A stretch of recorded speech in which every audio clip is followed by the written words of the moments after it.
Welcome to the Getting Real with Hillary show, where ordinary heroes tell extraordinary stories during unique and never been heard before conversations with your host, Hilaryburns.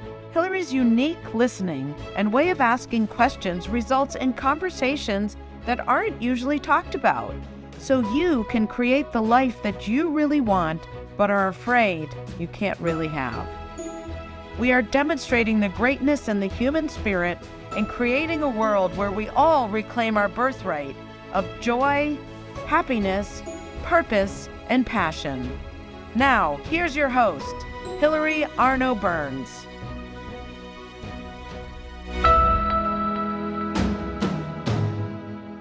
Welcome to the Getting Real with Hillary show, and today we have a very special guest. We have Stephen Rowley, who is an author, a psychotherapist, has a Ph.D. from Stanford in education, and has spent 40 years in education. Stephen is the author of this book, The Lost Coin, which I have read. I thoroughly enjoyed it and recommend it. And welcome, Stephen. Yes, it's great to see you. So this is going to be fun because there's so much to talk about. And so anyway, here's a quote. So Stephen, you want to just give the audience any kind of background so they can have a context for our conversation besides what I've said?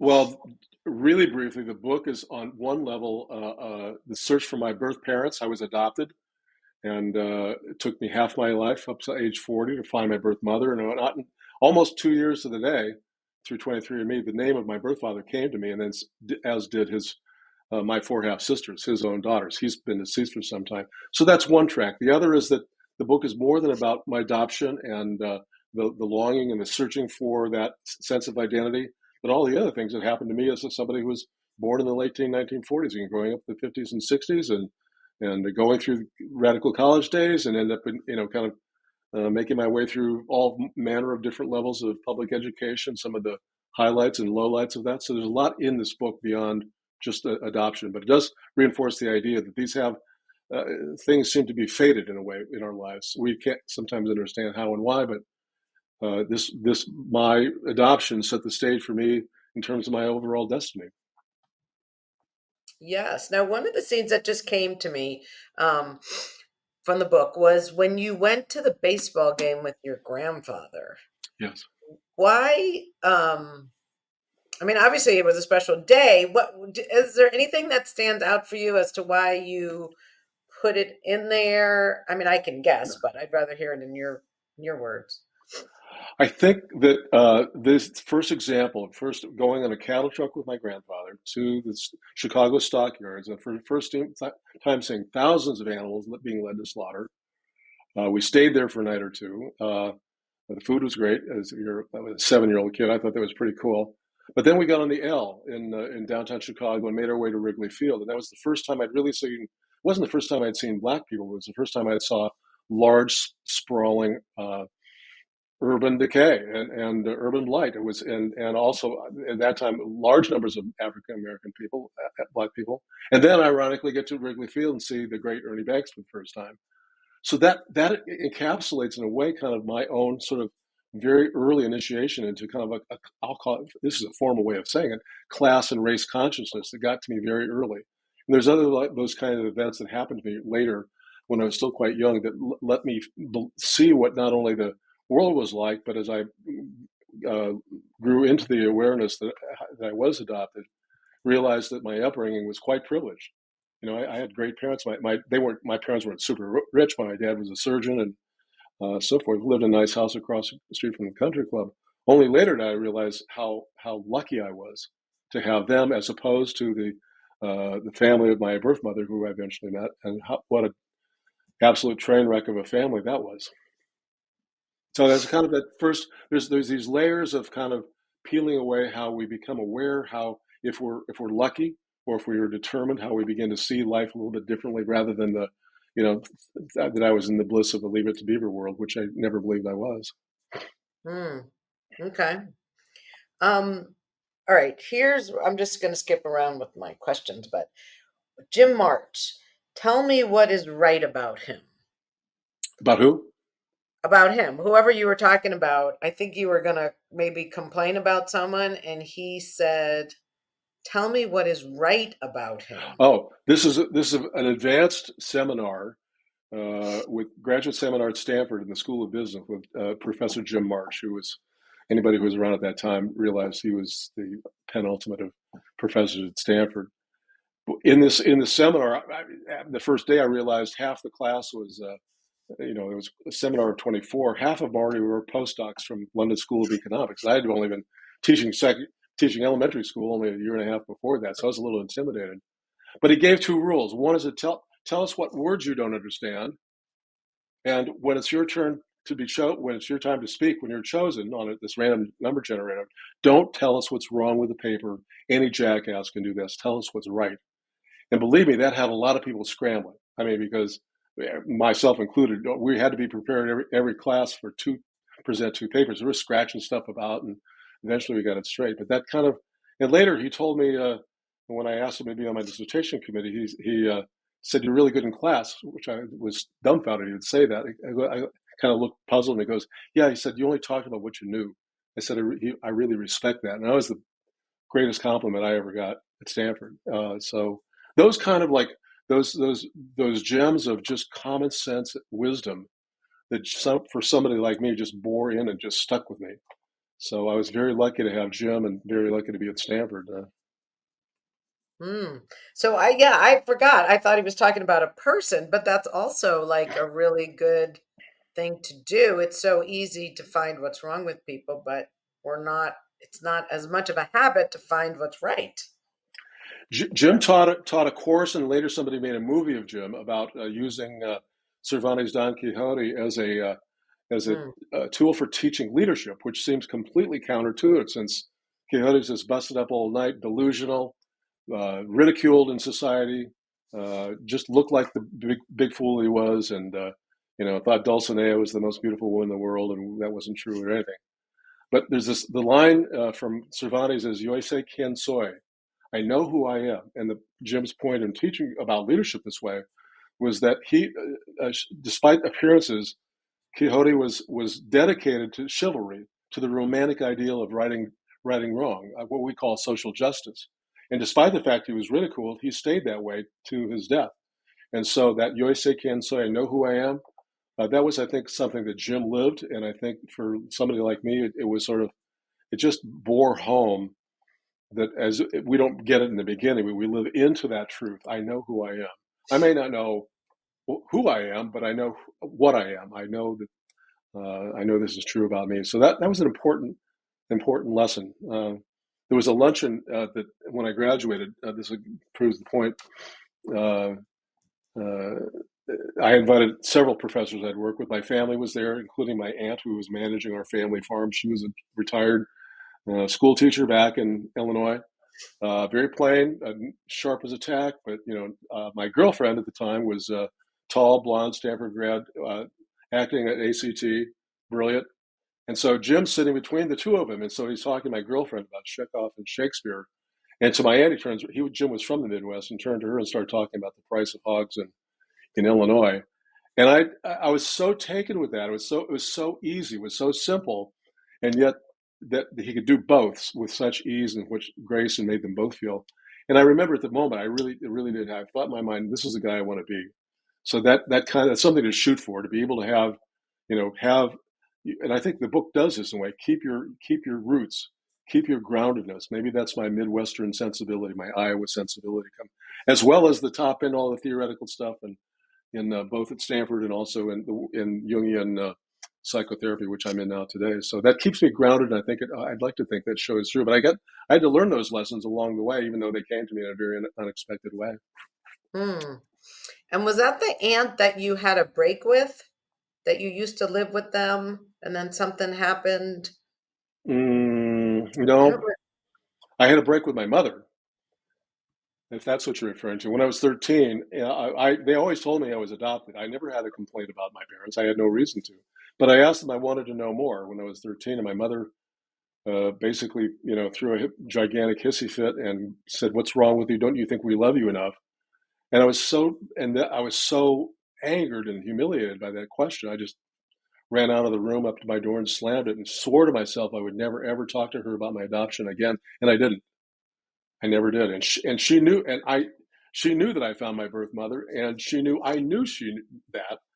We never had those words. Now, at the end of the book, there's a very different resolution to that rupture. It wasn't horrible. It's not like we didn't get along, but there was an edge to that. And but that was that kind of driver for me. Like, it was, once she said you shouldn't or you can't, that was my impetus to go do it. So it took going to college to be able to have a mailing address and start in the pre-internet days to write adoption agency and state records and to find my sealed records. And it was years later that I finally got my hands on them. So it was a lot of detective work, a lot of frustration, but eventually in the late 80s, when I came, the adoption agency director gave me a little piece of paper and said, maybe this will help you. This is not part of your sealed record. And gave me the name of my birth mother, the name and where she lived, as well as my birth father, not where he was from. So I went to her hometown in the middle of the summer. I walk in the small town library. I look like Jimmy Buffett. I got my thongs on, my short shorts, my Hawaiian shirt, and asked to see a yearbook from 1943. And heads turned like, what's this guy doing? When I finally got the book, and actually when I finally did find the page that was her, I knew it in a second. It's like, I'm looking at me. I was like, I am looking at me. So it was jaw dropping. And soon after, I think I stole a telephone book when I got back home. I lived in the Bay Area, and I wrote everybody in the county, that county in Iowa that had the same last name, and said, for the purposes of a reunion, do you have the name and do you have the location of her name? And weeks went by, I got nothing. And one day I got this little piece of paper, and it said her name, her new married name, and what town she was in. And I might have had an address. I think I had an address, and that was it. So I wrote her a letter. Praise God, I kept a copy of that. And then when it came back to me, before anything came back to me in terms of letter, I got a phone call from one of my half sisters and said, "We're not sure we can allow this to happen. We have to check with their psychiatrist. She just got out of a halfway house." And my response was, "I'm coming anyway," even if it just means standing across the street to see her. So I did, eventually. I'm going to excuse myself 1 second. Okay. Was the original response from your mother, or was it from her daughter saying, "I think I can help you find her"? Wasn't that from someone else? Well, at this stage, I was saying, one of my half sisters said, "Yeah, we'll meet you. Come, and one of us will take you to meet her." So we did. So even though she knew I was coming, the immediate reception was not so hot. It was like, I'm standing there. It's a really dreary suburban, urban kind of low rent tenement apartment owned by the state. And she opened the door crack, and my half sister was standing with me. I had only known her for a couple hours, and she opened the door crack and looked at me and said, "Who the hell gave you the right to? I didn't ask you to come." So my half sister goes, Mom? What are you talking about?" So finally, when I got in, I handed her some flowers, beautiful long stem white roses in a box. And she kind of humped me and kind of glanced half my way and said, "Well, no one's ever given me flowers." So when I heard that, it was like, I could feel the heartache.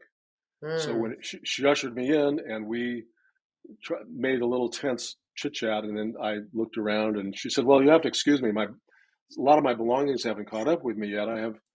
My books aren't here." I'm just sort of, "Well, how many books do you have?" And she said, "Oh, about 500 or so." Light bulbs went off in my head when I heard that. I realized this is a woman who reads, even though she was walking the streets only about a month before, like a bag lady. And then I noticed on the wall there was a poster from the National Gallery. It was a Kandinsky, and I just made some blithe comment like, "Oh, I see you must like the National Gallery." She says, "Yeah, that one's the Kandinsky." Now, in 1938, that's just before he came over from from Russia into Switzerland or France, wherever it was, and then she gave me this recitation on Kandinsky. Just blew my mind. And so, but then later in the book, I won't go into it now, but there was the we when I'd made a joke and we both erupted at it. And at that moment, it was as though it was like a Spock mind meld. I could see into her soul. I could feel her come into me. I got her. My laughter was the same. We thought the same way, despite circumstances, despite the fact I'm like, Mr. Stanford Ph.D. and she's living in a pretty disheveled place, clean but disheveled. Our lives had gone totally different ways. But then I realized in an instant, she had been wanting to find me as much as I'd wanted to find her, and had been waiting, as her other kids all been waiting for me to show up. I just finally did. And so to say that it was moving for both of us is to say the least. So I was there for I went out and met one of my other half sisters, and the following day, and then when I came back, she introduced me to her roommate as her son. And she said, look, she said, you have a great mother and dad. There's no, I'm glad you do, but don't forget I'm still your mother too. And then I asked her, I said, the question I didn't need to ask was, do you remember me on my birthday? And she stopped and said, well, of course I do. And that's when we both kind of broke down. So it was very, very moving. And then soon after that, when I left, I described the scene relatively briefly, hopefully from a literary point of view. Once we hugged goodbye. We stood holding each other for a long time, and I'm back out. It's cold and snowy and windy, and I made the way to our car. And I knew when I left that door, I'd never see her again, and I never did. I thought you went back when she was dying, no? No, that was my mother. That was my mom, my mom. But my birth mother, no, she died 2 years after I saw her. And it was not a surprise, but I felt we both had the same attitude about it. It was just the reunion of that mother and child reunion was it. We were back together, acknowledging that.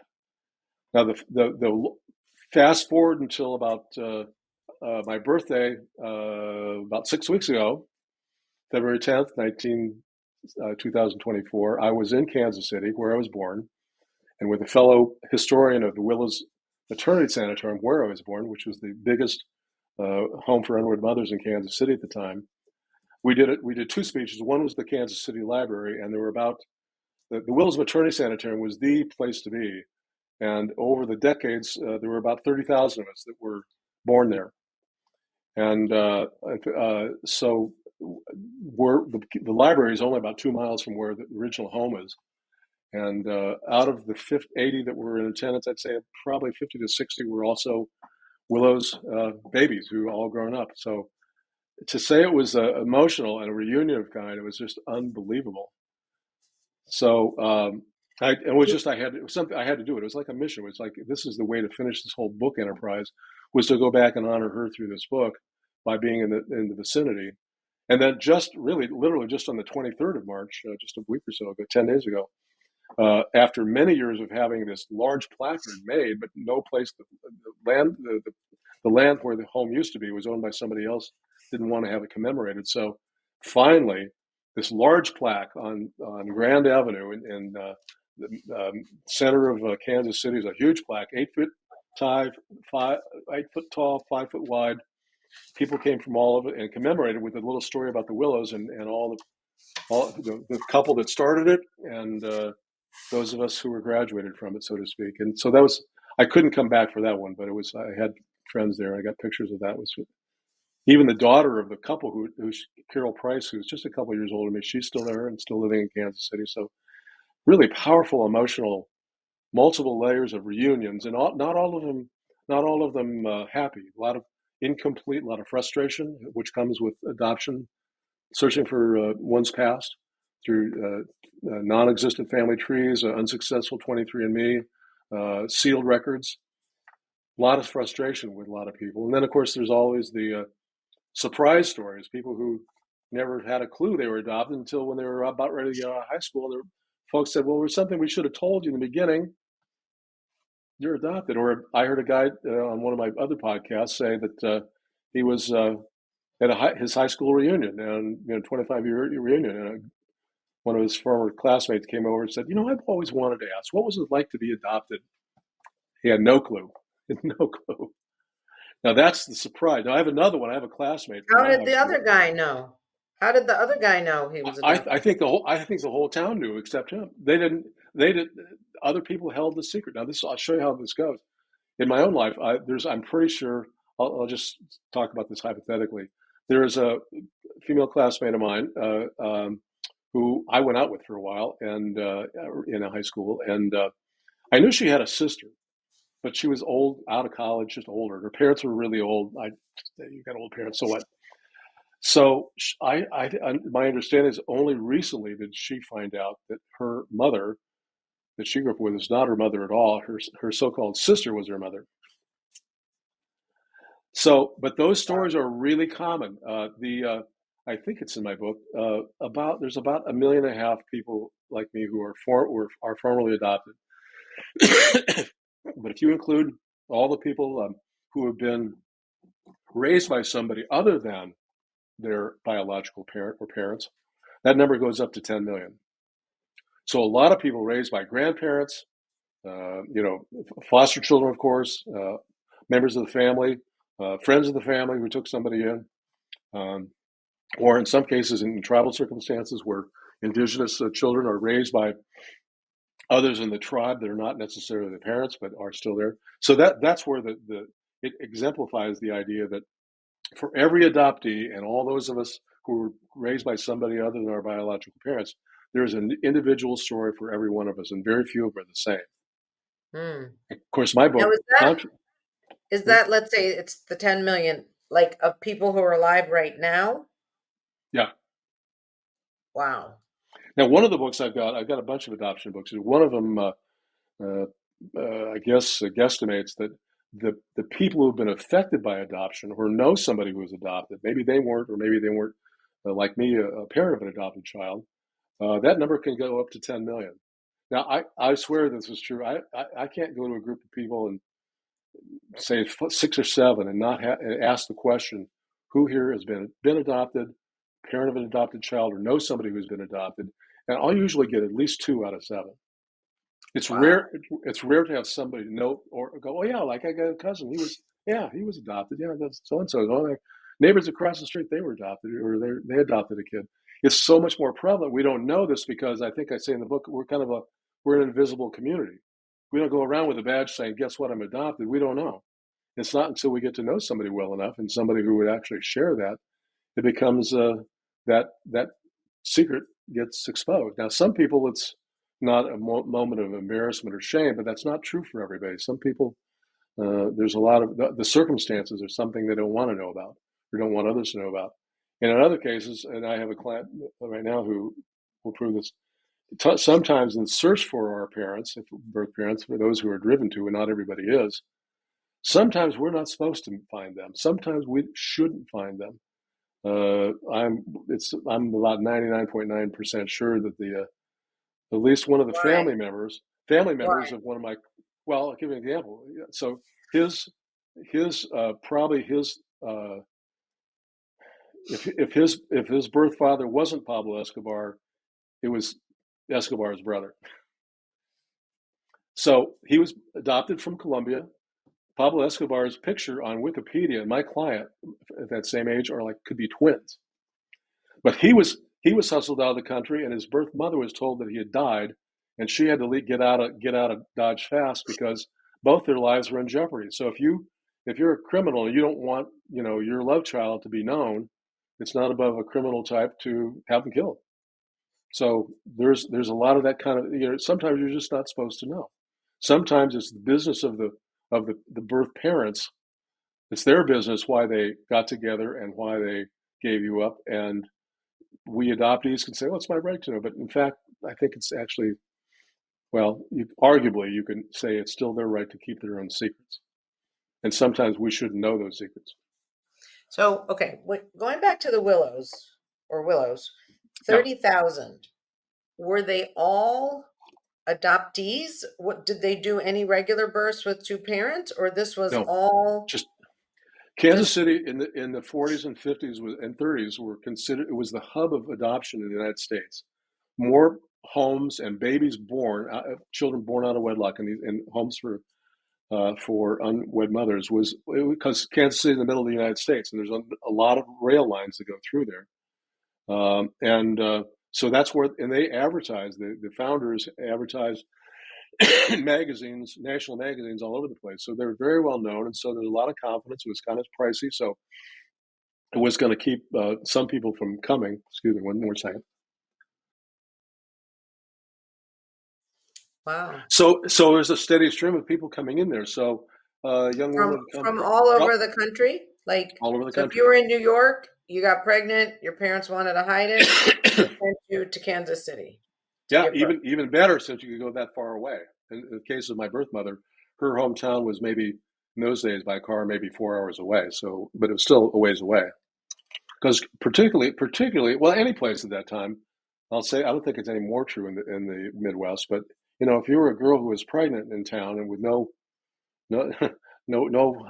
boyfriend or husband to show for it, it was an enormous amount of shame and castigation. Kind of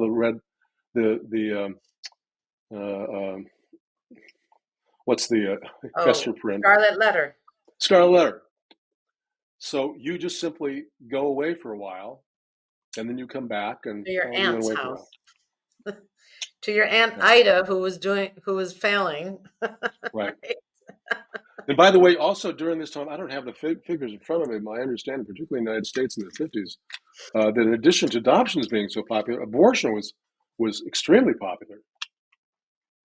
There were hot record numbers of abortions back in those days. Of course, this is before the pill, right? So it only makes sense. So we're talking pre-internet, pre-pill days. So this was before birth control. Oh yeah. Well, there was some kind of birth control, but condoms probably, but right? Yeah, but, that, and there were maybe some other stuff for women, but not popularized and not safe necessarily. So, but I mean, now if you take it, when I used to play tennis, some of the high school girls in some of the towns had their babies watching them play. Like, yeah, I doubt they were married, but I guess I wonder when the stigma disappeared and when people had to stop hiding. probably just a big rolling curve. I have no idea. Yeah. But also, someone had said, I don't know if you ever heard of this book. I had another woman who was adopted on the show, and she said there was a book that she read. I don't remember the name, but it was based on the mothers, instead of the children, the mothers who gave up the kids. And I don't know if it was then or 20 years later and the effect on them. I think most people think of the children, but not the cost of the mothers. I don't think it's emphasized enough, and I think you're really right on the point. There's no reason to think that their sense of longing and having this, what I call in the book, a primal wound of separation of mother and child. Well, the mother is the half of the equation with the child on the other end. I mean, I know in fact that I know for a fact that, and she told me as much. I've had other people tell me who had other different powers to see into this, that she's regarded both as her great sacrifice, but of giving me up to a better life and not keeping me with her. But the price she paid was soon after marrying the wrong guy and being in an abusive relationship for a long time and being in drug and alcohol addiction. I mean, her life went downhill fast after she gave me up. I'm not saying that's true for all women, but who gave birth to an unwanted child. But I think for a lot of them, you carry that weight of what you've done. And again, you could do it for all the right reasons. Say I do it again, but nevertheless, there's still heartache involved. So I remember when you said, you saw her picture, she was this adorable little perky girl with energy and all that. And then she gives you up, she gets married to the wrong guy, has 3 kids, boom. I mean, what do you think? I mean, I know you're a psychotherapist.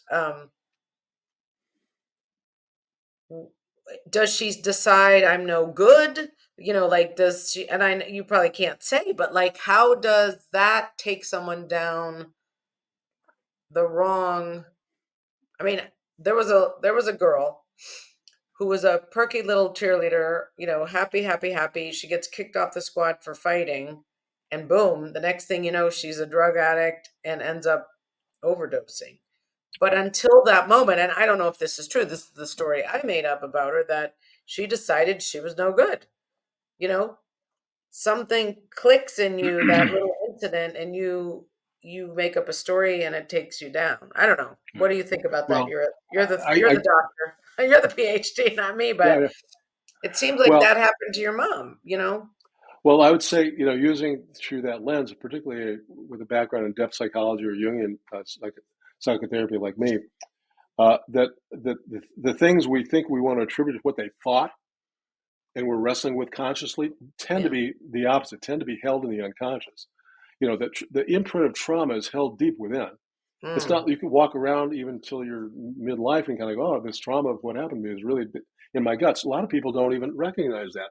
Or to give a parallel example, so let's shift out of adoption. Let's just say that you had an overbearing father, and let's say you're male. And I've had clients who are 70 years old. The old man's been dead for 20 years. They're still trying to prove themselves to him. They're right. still the ghosts of those parents or the old coach or whatever, the ghosts of them still rule your life. And you're not really aware of it. You don't quite know why, except for the fact that you haven't Mm, been able to wrestle with the fact that you were abandoned, you were, shit on, pardon the French, by somebody who should have loved and taken care of you. Instead, they abandoned you and abused you. So you carry mm, that around, and a lot of people think, "Oh, I must have done something to deserve this, or I'm just no good anyway. Otherwise, no one would do that to somebody." So, for whatever beyond the rationale or the mm, misconception, you carry that impact. It's a psycho-emotional impact, that scarring, and we can understand it more through the behavior we can see. In my case, with clients, either people who have an enormous amount of hyperarousal, anxiety, ACD, ADD, obsessive compulsive, that on one hand, and on the other, depression, isolation, withdrawal. Both of those are responses to trauma. They're just two different sides of the same coin. But when you can see that in those behaviors, or in my case, I mentioned for us adoptees, the sense of wanting to find home, of not being able to connect well over the years. I mean, I look at my own history and think that's me. In the book, mm. I say that I think if our adoption community had a theme song, it would be Bob Dylan's "Like a Rolling Stone." How does it feel to be an unknown, a complete unknown, no direction home, like a Rolling Stone? But I'm Mm, mangling it a little. But that's yeah. set. And when I mentioned that to that group in Kansas City, the room lit up. It's like they're going, "Yeah, that's me. That if I could open myself up, that's that inner self you would probably see. That's Wow. what I call about in our business, my business, the archetypal orphan, Mm. orphans all. Now, not everybody relates to that. I'm not challenging that, but that's how others. I know we got time here, so we'll Yeah. chat. All right. Let's go to the commercial and then we'll come back. I got some good questions about this, but I want to do that and then go forward. All right. So we'll be Okay. right back after a Yeah. word from our sponsor, kikoriapp.com.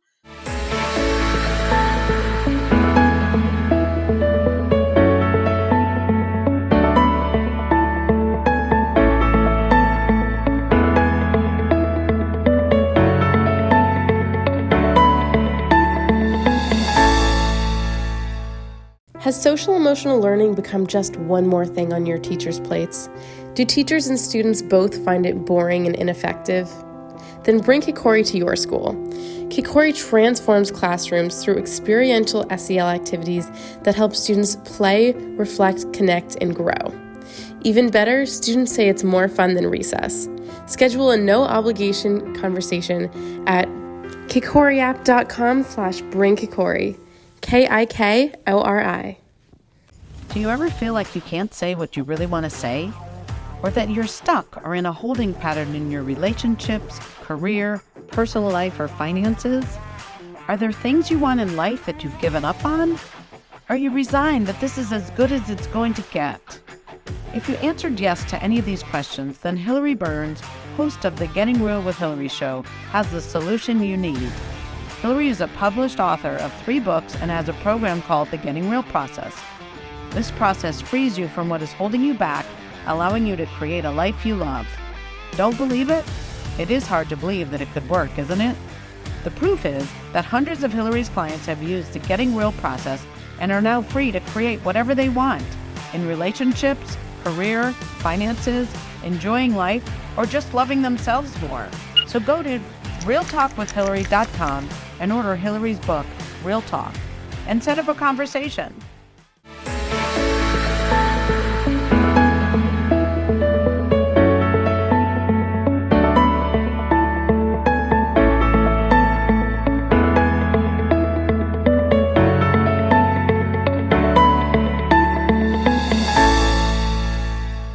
So thank you, as always, to our sponsor, KakoriApp.com. If you want to bring experiential social emotional learning to your schools, change the lives of your students, have them connect, be more social, and feel way better about themselves, contact KakoriApp.com. It's doing wonders for schools, for businesses, for teams, really changes the dynamic in a very positive way. And as always, if you're not speaking up, if you feel like there's something you'd like to say, but you're just afraid, contact me. Go to realtalkwithhilary.com. You can get my book. It's got the Getting Real process for getting unstuck, and let's have a conversation. And now, welcome back, Steve Rowley. All right, so I have some questions about what you were just saying. Okay. So, adoptees have this, the archetypal orphan, Right. subconscious trauma. Okay. Other people have other kind of trauma. Maybe they were, abused or whatever. I know in one point of your book, you said you could be a victim, survivor, or hero. But if this is at the any of this trauma is at the subconscious level, how do you, as the psychotherapist, get to that? How do we? We don't, it could be, we don't even know it's there. We don't know why we're doing what we're doing. Or it could be, I had a family constellation guy. It could be trauma from a different lifetime, if you believe in that. Like, okay, so I'll be quiet. What's the answer? Well, I'll try to condense 7 years of learning and give you a concise answer to your question. The way in which we do, first of all, in relationship to any client, is creating a relationship that feels safe. If it doesn't feel safe, you're going nowhere.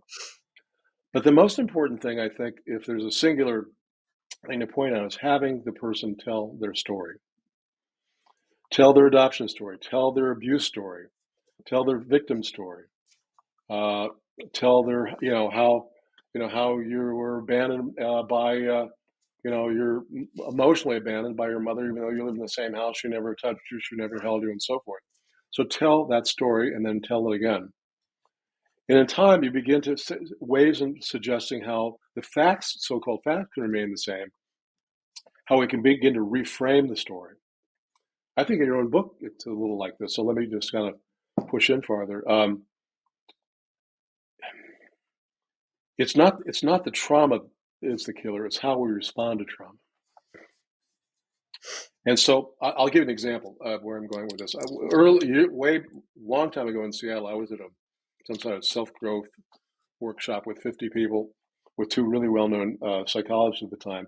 And they had us pair up, and we told each other our worst victim story. How you got screwed over by so-and-so or such and such. And they're pretty compelling stories. My partner and I were like, oh my God, yours is horrible. Oh, yours is terrible too. So they chose one woman to get up in front of all of us, with her willing to do so, and told her story.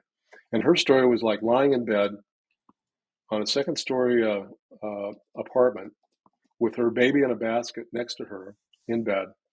And the proverbial evil guy with a gigantic knife creeps into the room, climbs into bed with her, puts it up to her throat, and says, either you're going to give me yourself to me until I'm done, or I'm killing you. I mean, she described it much more grand. It was horrible to hear the story. And when she was done, it's like the whole place was in tears. It was just like, well, that's the most outrageous, victim story you could possibly imagine. And I kept thinking, where are these guys going with this? I mean, it's a horror. What are you going to do with this? You can't change that. So one of them says, okay, now I want you to tell the same story, the same facts, but now I want you to and change your story from how I got almost killed by a rapist to how I saved my baby's life. Wow. At the moment he said that, you could just, the whole room shifted, and she had never thought of that. It's like, no, what you did was heroic. You could have done something stupid, got yourself and your baby killed, but you didn't. You saved your baby's life. You sacrificed for your baby. Now, that's a grandiose example of other ways in which we begin to alter the story, or that we have an attitude talking about my mom. Well, she was a wicked old witch, and she was abusive to me and my brothers and sisters, and she, dominated by her father, and neighbors hated her and so forth. But on the other hand, she was always good for birthdays, and she always made a great birthday cake. So we have to come back and say, well, which version is it? Typical people will oftentimes one story or the other. It's an incomplete story. So one of the strategies, this is a Jungian concept of attention to the opposites, is to get a client, or any of us doing this kind of work, is to accept both as being true. She was both of these things. You can't just choose one or the other. But the thing is, in holding these tensions, that's not enough. Then we wait for what we call that, what we say the third, the resolution of that. And this is where I think we can't go make that happen in our heads. We can't cognitively work our way out of that puzzle. We have to wait and be patient to see how it will resolve itself and come back to us and tell us what's the new dialectic, the new resolution, a different way to look at this entirely. And those come at their own time. They're oftentimes unpredictable. And I tell clients, something might come to you when you walk out the door. It might happen to you in a couple months. It might happen to you 3 years after we're done working together. But in some way, if you're patient and conscious that both of these are true, you'll find that other hidden gem that will have a different kind of meaning, that will change your story and change your perspective on yourself. That's my story. I'm sticking to it. No, I like it. But, I think the first step is having a safe space to be able to say, tell their story without judgment, without feeling bad. And if you don't have the right person, you go to someone else. I mean, I've had people who were not safe spaces, and you have to be stick with them. Like it didn't. Yeah. What just the greatest? I think the greatest asset I think a therapist can have is curiosity. To constantly question, constantly digging, trying to get through one layer to get to the other one. It's kind of like it's like dream work. I mean, sometimes the biggest message inside of a dream is some little obscure piece of it. Sort of like Where's Waldo? We're looking for clues. We're looking for things that have been outlook, things that the therapist, I can't predict what it's going to be, but suddenly a client will land on something. Go, oh my God! Now I see this completely different. Even in my own book, I think I have it in there that the benefit of with my mother. So that I grew up, my mom and dad. My mother, when my brother came, she was so her attention was all for my brother, who was colicky and crying. I didn't. It took later to realize that the benefit of having my grandparents and aunt around for so long was I was being initiated into a kind of an elder consciousness. They taught me how to look, oftentimes non-verbally, but how to look and see the things around them without them necessarily being judgment. But it was a more of an adult perspective. So it's kind of, by the time I was 10 or 12, I think I had my grandparents' perspective on the way the world worked and how to do business with people, and very different from my own mom and dad. So I was just lucky in that way. But that's a good example of how we, if we're lucky, these tools for our learning are around us all the time. Interesting. So what would you tell someone who did have trauma or who was adopted and who maybe they don't realize I know I was a victim until I did some transformational work. I didn't know I was a victim. I was a confused victim. That was my thing. Once I became aware of it, I could choose. I could look at it in a different way. But for these people who maybe they're not aware that they're being a victim. But if they could go, oh, maybe I am, like, what could they do to get some power back and take their life back, perhaps? It doesn't have to be with a therapist. It does take some digging on one's own through artwork or writing or whatever, or even just simple reflection, to say, I can't just go through life thinking of myself as a victim, because it's a dead end street. So how do we get out of that dead end street? What changes our perception? How do we see the world differently because of, not in spite of, but because of the trauma? That's the head challenge. Because Say that of the again. Because, crappy things that happen. not because of, but in spite of. In spite of. No, because we say, well, in spite of things, I overcame my obstacles. In spite of the obstacles, I became something. I'm saying because of the obstacles you had. Okay. So this cool. is Dalai Lama 101, that obstacles are in fact the greatest adversaries, are our greatest teachers. The hardship is the teacher. Moving out of ignorance is the teacher. A state of grace, a positive state of grace, is like, okay, so you got God's grace, good for you. It feels great. But what about God's grace that comes to us in a really evil package, a ruthless package, or fierce packages? What about that? So the challenge is where what's hidden in my story, what's hidden in myself, that actually was a hidden gift. For example, if I spent my time longing and feeling incomplete because of my adoption, what's the gift of that? that gift came to me on keeping me on a journey for a long time. Excuse me one more time. This is allergy speaking.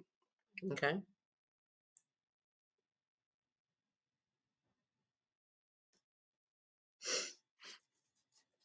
And it wasn't until I realized that longing was a sort of a plumb line into my own humanity. My sense of heartbreak and abandonment and loss taught me something about my heart. So, I mean, I know it is an abandonment because you are abandoned as being adopted. You are abandoned by your mother, but is it always looked at as an abandonment if she did it for the right reason? Yes. I guess it's how you frame it, right? I think I can't. We all have to answer that question ourselves. Not all people think that that's the case. And who am I to say what they should feel or not, or that there's some kind of orphan archetype roaming around? Some people just say, "Hey, life's good. Why do I even want to find out anything? I'm happy." And I go, "Great, then don't. Then fine." But for those of us who are more curious, or those who have come to acculturate a kind of a different sense of the self that includes the conscious and cognitive self, the emotional self, but also the unconscious. It's a storehouse of memories, storehouse of trauma, storehouse of other deep hidden meanings that have capacity to illuminate the pathway when we're in a dark place, or if we're not in a dark place, simply illuminate our pathway into ever brightening stages of growth. All that's good and fine. So I would never try to speak for somebody else in that way, but I do think those who have that kind of, whether a therapist, not all therapists have that either, by the way, of course, but who do that understand there are these other forces. Jung called, not only we have our personal unconscious, we have our collective unconscious. So we're joined in some other way with each other, if that's the right word. I'm not even sure that's the right word. Do we share these archetypal impulses? We share in our common humanity. There's things we share with even the people who we find ourselves despising or making, casting them as demonic figures in the world. With maybe exception of some totally, truly evil people, most of the people, even if they're a different religion and background and whatever, we share some common humanity with all of our brothers and sisters out there, I believe. Not everybody feels that. It doesn't matter what they feel, and I think it's true. And sometimes it's hard. Sometimes that's hard to reach. If you're, say, in the middle of the Middle East right now, it's darn hard to find compassion for the other side. So, going back to the adoption, would you say, because I know in any, whether you're adopted or something, it's the story like if we don't know the facts, it's easy to make up a story. It's easy for it to be disempowering. They didn't want me. Something's wrong with me. When we'll just talk about you because you're the only one here.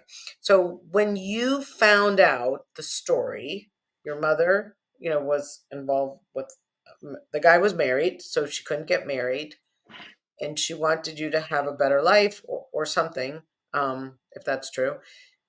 Did that give you some peace knowing why? Whereas some people may never find out why, and they might blame themselves. It gave me quite a bit of inner resolution, but it didn't stop it. Even after I met my birth mother, uh, even after I found out my birth father not too long ago, um,